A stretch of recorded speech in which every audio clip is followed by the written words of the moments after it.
الشيطان الرجيم بسم الله الرحمن الرحيم الحمد لله والصلاة والسلام على رسول الله محمد وعلى آله وأصحابه أجمعين أما بعد السلام عليكم ورحمة الله تعالى وبركاته.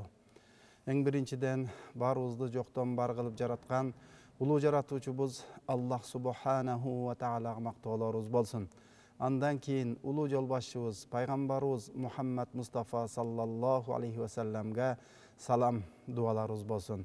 Урматтуу жамаат, мына кийинки учурларда көбүрөөк биз басым жасап учурдун талабы десек жаңылышпайбыз.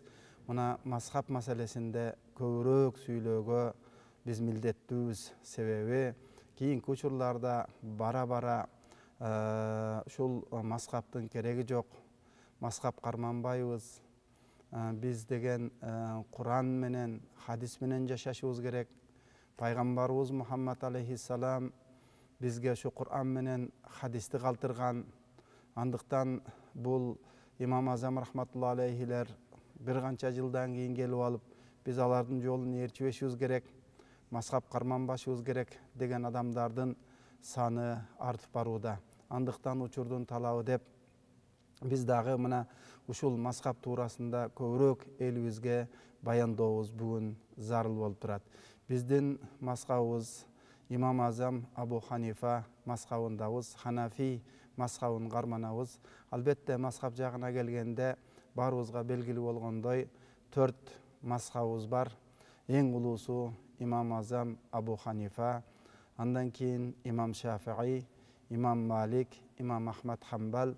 Мына ушул 4 муштахид Курандан, хадистен өкүм чыгарып, өздөрүнөн кийинки келе турган адамдарга, бизге жол ачып, ошол Куранды кандай түшүнүлөт, ошол Курандан кандай өкүм алынат, жана хадистерден кандай өкүм алынат, алардын жолун жакшы билген, зээндүү, таква, илимдин туу чокусуна жеткен, илимде деңиз болгон, Куранды толук жаттаган, жана 10 кыл кыраатты жакшы билген, Курандын кайсыл аяттары качан түшкөн, сабабын нузулдары, түшүү себептери, өкүм аяттары, муташабих аяттар бардыгын жакшы билген таква инсандар пайгамбарыбыз Мухаммад алейхиссаламга дагы бизден канча миң жылдар жакын жашаган, мына ушундай пайгамбарыбыздын жолунан, хадистеринен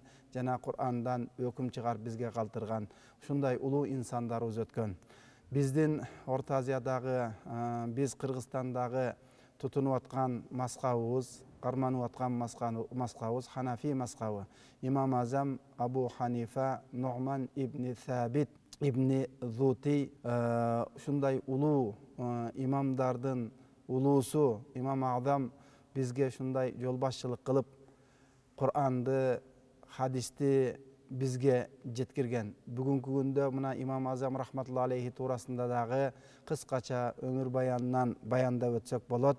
Атасы имам Азам рахматулла алейхин атасы Али радиаллаху анхуга жолугуп, андан өзүнө жана бала чакасына бата береке тилеп, бата сураган киши болгон. Имам Азам рахматуллахи алейхи өзү туурасында табиин дегендер бар. Табиин эмес, табиин дегендер. Табиин дегендер булар сахабаларды көргөн жана алардын сухбаттарында болгон адамдарды табиин дейбиз. Сахабаларды көрбөй калган табииндердин сухбаттарында болгон адамдарды табиин дейбиз. Имам Азам рахматуллахи алейхи Анас ибн Малик радиаллаху анхуну сахабалардан көрүп, жана андан талабул илми фаридатун аля кулли муслимин деген хадисти риваят кылгандыгын алымдарыбыз тастыкташат. Мына улуу сахабалардан имам Азам рахматулла алейхи көргөн жана жолуккан сахабалары да болгон. Имам Азам рахматулла алейхи жолуккан сахабалар Абдуллах ибн Абу Ауфа, Васила ибн ал-Асқа, Амр ибн Васила деген сахабаларга имам Азам рахматуллахи алейхи аларга дагы жолуккан. Ал эми имам Азам рахматулла алейхи өзү жаш кезинен эле зирек, эпчил, ушундай зээндүү балдардан болгон, базарда иштеген, жибек кийимин жибек сатып иштеген, соода сатык менен дагы алек болгон ошол жаш кичинекей учурларында имам Асимдан Куранды толук жатка алган, Куранды толук жаттап алган. Андан кийин имам Азам рахматулла алейхи кичинекей учурларында базарга аралашып, базарда иштеп жүргөн, ошондой жибек сатып. Андан кийин Ибн Хажар ал-Макки жазат өзүнүн китептеринде имам Азам рахматуллахи алейхи ушундай деп айтып бергенин жазат. Имам Азам рахматуллахи алейхи күндөрдүн биринде Шаъбийдин жанынан өтүп калды. Улуу алымдардан, илимдүүлөрдөн болгон Шаъби өзүнө чакырып, имам Шаъби имам Азамды айтты: "Сен кимге аралашасың?" деди. Дегенде имам Азам рахматулла алейхи айтты: "Мен базарга аралашам" деди.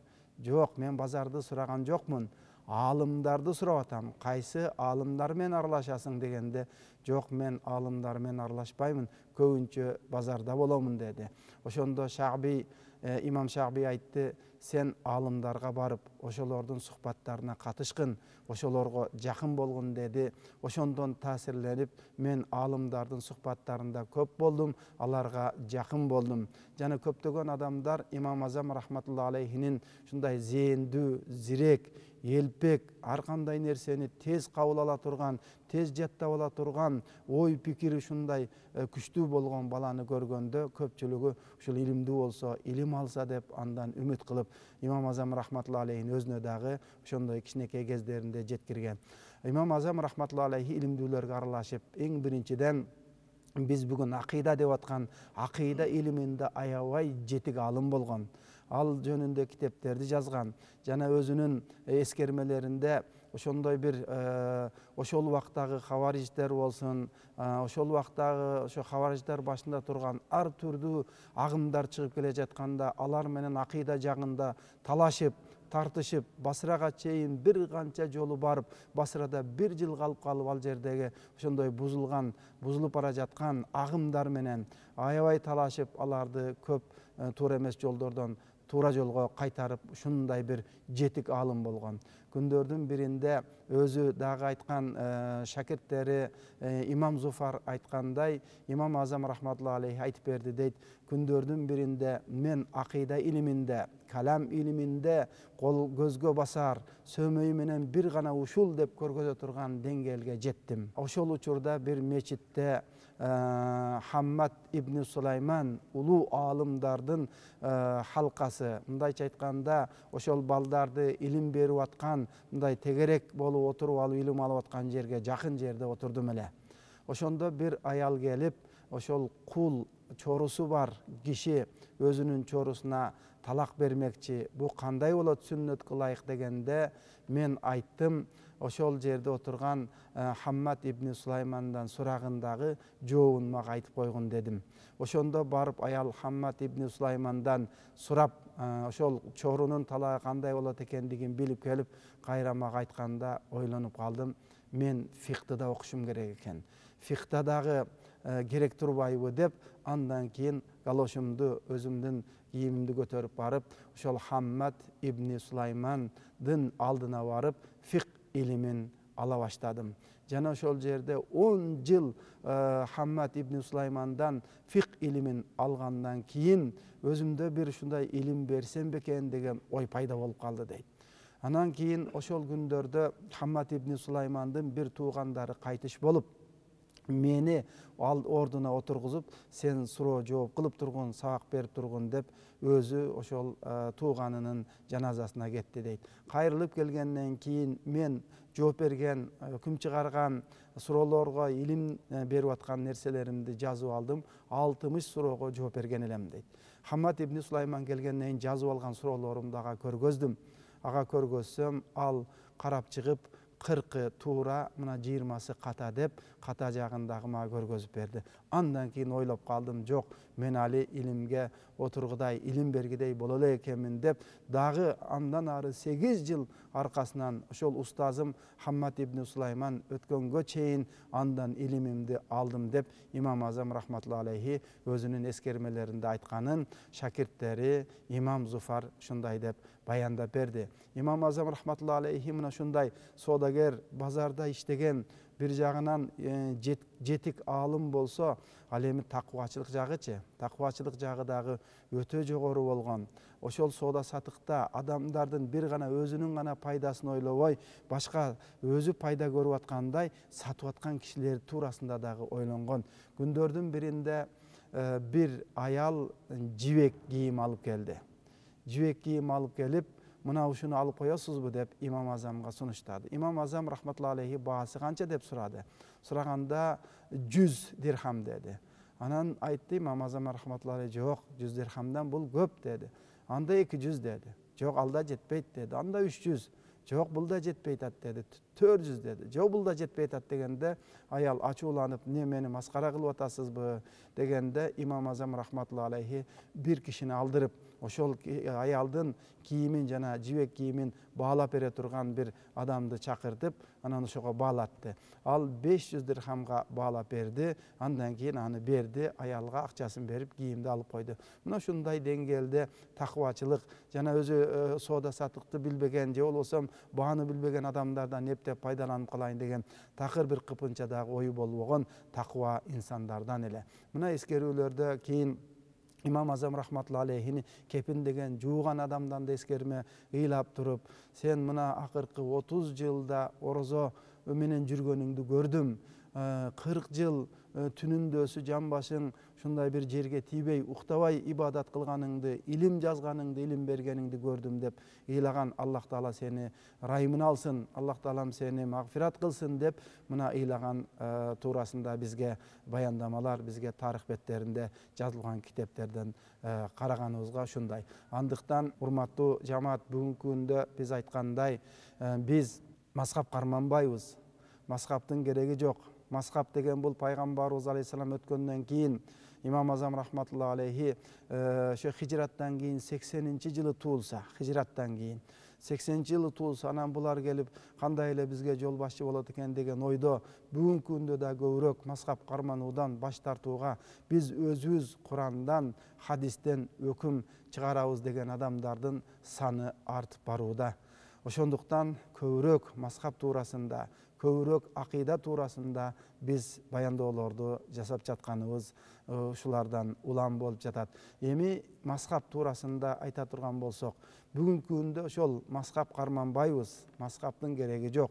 Biz özübüz Kur'an'dan жана hadisten öküm çıgarabыз дегендерге misal катары жалпак тил менен түшүндүрүүгө да туура келет. Эгерде biz özübüz öküm çıgarалы Kur'an'dan dey turgan bolsok, anda Kur'an'ды alaylı. Kimimiz Arapça bilebiz, kimimiz bilbeybiz, kimimiz Kur'an'ды jattaganбыз, kimimiz anın tafsirin, anın manisin bilebiz. Kur'an'ды açıp alıp eme aytaylık birinci ele misalı ibadat kılış üçün taharat gerek eken. Anda taharatты kayaktan tababız Kur'an'dan. Kur'an'ды açıp alıp Arapça bilbesek, Kur'an okuştu bilbesek, meylem Kur'an okuganды bilgen, Kur'an'ды jattap algandardı, mындайча aytkanda Arap tilin bilip algandardan dele alıp görsek, alıp Kur'an'ды açtık, Kur'an'ды izledik. Taharat degen söre jok. Kayaktan tababız anı, izdep, okup gele jatıp, andan keyin meyli Maida sürösünde gelgen ayatты, taharat tuurasındagı ayatты taap aldık deylik. أعوذ بالله من الشيطان الرجيم يا أيها الذين آمنوا إذا قمتم إلى الصلاة فاغسلوا وجوهكم وأيديكم إلى المرافق وامسحوا برؤوسكم وأرجلكم إلى الكعبين صدق الله العظيم. Muna uşul ayatты taap aldık. Bul jerde karadık, yüzüңөрдü juugula dep turat. Koluңарды çıkanaka çeyin juugula dep turat. Şondo çıkanaka çeyin degende çıkanakты koşobuzbu, koşboybuzbu, betiңерди juugula dep turat. Bettin kayerин juuybuz, bet kayer bolup esептелинет. Andan keyin biz jölle juugula degen ayatты okugandan keyin biz taharattın eçtekesin bilbey kaldık. Anda ne kılabız? Anda hadis kiteplerdi alıp izdeylimi? Kayaktan izdeyibiz? кайсы китептен издейбиз хадисти? Макул бир китептен издедик дагы, ошол Усман радыйаллаху анху даратка суу алдырып, андан кийин ошо дарат алгандыгын айтып берген хадисти алдык, таап алдык. Ал жерден 3 жолу мындай жууду, тиги 3 жолу колун жууду, бетин жууду, мындай кылды деп хадисте турат. Аны билип алдык. Эми беттин өлчөмүн кантип билебиз, каяктан билебиз? Мына ошентип биз не болуп калдык? Bir ele daaratка өкүм табабыз деп, bir ele daaratка Курандан, хадистен өкүм таап жашайбыз деп канчалаган кыйынчылыктарга дуушар болдук.